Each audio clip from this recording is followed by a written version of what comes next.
In terms of trends, like when you're thinking about, what you're doing with tactical or any other boat, actually, what are sort of the general trends that you're seeing over the near future in the boating world? I mean, you must get a lot of different questions from potential buyers. People are dreaming. What are the things that you foresee happening? Maybe first in the sort of the medium size, like let's call it 30 to 70, 30 to 80 feet. What are Right. the things that you see in that realm happening from your connection with the marine world? What are the trends that you think are kind of up and coming? Yeah, that's a great question. So I think probably one of the biggest obvious ones is layout. And I'll relate it to open kitchen. You go back, 10 or 15 years to a house and having the open kitchen, great room type layout wasn't really in existence. And people have grown to expect that now that, common space, common rooms, not a lot of walls or bulkheads between things.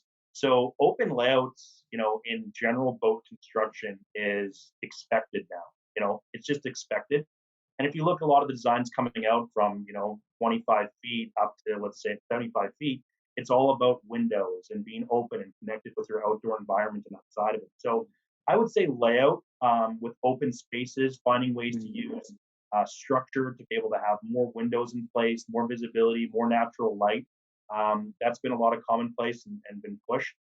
The other thing is, power packages. As we've all seen the outboard trend, run here for the last 10 years, more and more big outboards in the back. Now we're getting to a point where, a company like Mercury just launched their new 600 series. If you haven't seen that, you should look it up.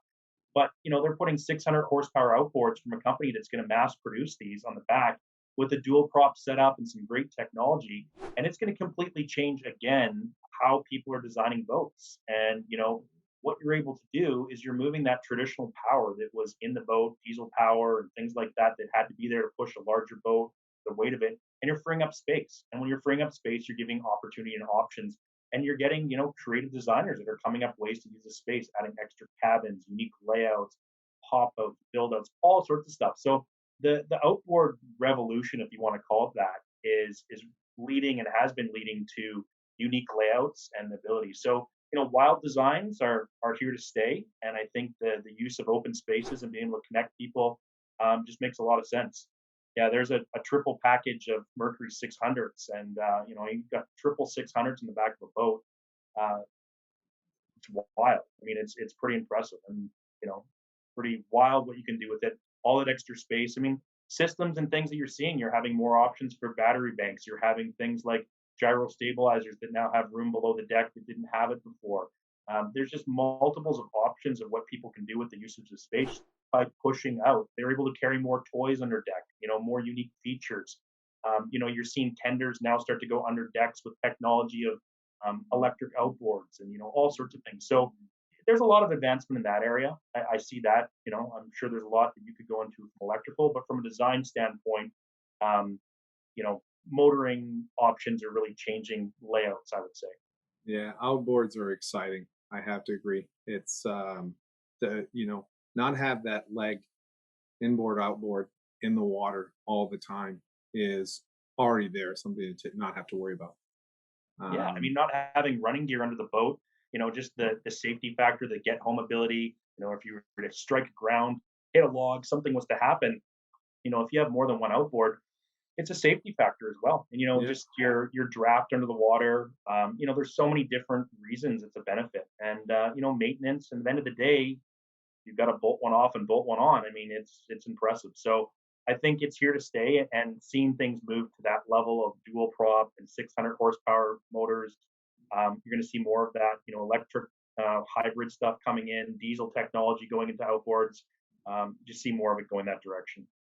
so I definitely want to talk about the diesel outboards that you're putting in the tactical. But before I go there, I want to echo a little bit what you're saying. For me, when I'm thinking about outboards, is you can go to anchorages that maybe you would have never gone to before, where the water is shallow. Even in British Columbia, where the water is really deep, there's a lot of really amazing lagoons, anchorages that are off limits to sailboaters or even power boaters that can't lift up the engine. And sometimes you don't need a lot of water to be floating.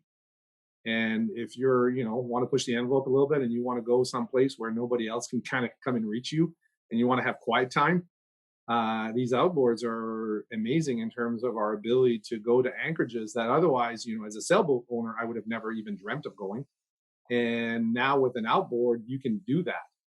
And you're right. And then the maintenance costs are easier. And it's the space. That's the big thing too. You're absolutely right. You look at some of those boats that have, those big engines, you're losing a massive amount of space on board for those engines. And then the maintenance of those engines is really crowded. We work in those areas, definitely not a mechanic, but working in those spaces as a systems guy, sometimes it makes it for a huge. It's really, I mean, it's almost some boats. It's a nightmare scenario where you have no space at all.